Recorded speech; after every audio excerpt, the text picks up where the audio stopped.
Unlimited consciousness சொல்லக்கூடிய எல்லா உயிரினங்களும் எல்லா நிலையில் இருக்கிற அறிவாகவும் ஒவ்வொரு அறிவாகவும் விழுந்திருப்பதை தன்னைத்தானே பார்த்துக் கொள்ளும் விரிந்த நிலையில. அதாவது இந்த இடத்துல எக்ஸ்பேண்டட் முழுவதுமாக நாம் அந்த ஸ்பேஸோட கலந்து ஆல்மோஸ்ட் ஒரு பிரம்மனில் இருக்கும் போது நமக்குள்ள எல்லாம் இயங்கி கொண்டிருப்பதையும் நமக்குள்ள இருந்தே பிரீமியேட்டிங் சொல்லக்கூடிய உள்ளுக்குள்ள இருந்து மிழ்ந்து கொண்டிருப்பதும் நான் காலமற்றவனாக ஏகாந்த நிலையில் இருப்பனாக எல்லாமே நானாக இருப்பதை உணர்வேன். எக்ஸ்பேண்டட் கான்சியஸ்னஸ் அப்படின்றது அதுதான் எக்ஸ்பேண்டட் ஸ்பேஸ்.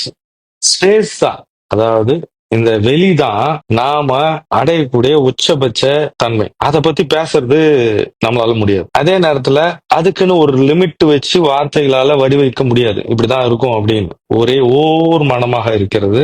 அந்த ஓர் மனத்தினுடைய தன்மையில எல்லாராலையும் அடைய முடியும். அதுதான் பிரபஞ்ச மனம்னு சொல்றோம். கடவுள் தன்மையும் அதுதான். கடவுள் தன்மை என்பது வரையறுக்கப்பட்ட ஒரு குறுகிய தன்மையாக இருக்க முடியாது. அதனாலதான் இந்த எல்லா இருக்கிற உயிரினங்களும் இந்த பிரபஞ்சத்தின் பிரதிபிம்பமாக பார்க்கிறோம். அந்த பிரதிபிம்பம் என்பதும் இந்த வெளியும் என்பதும் வேறு வேறு இல்லை.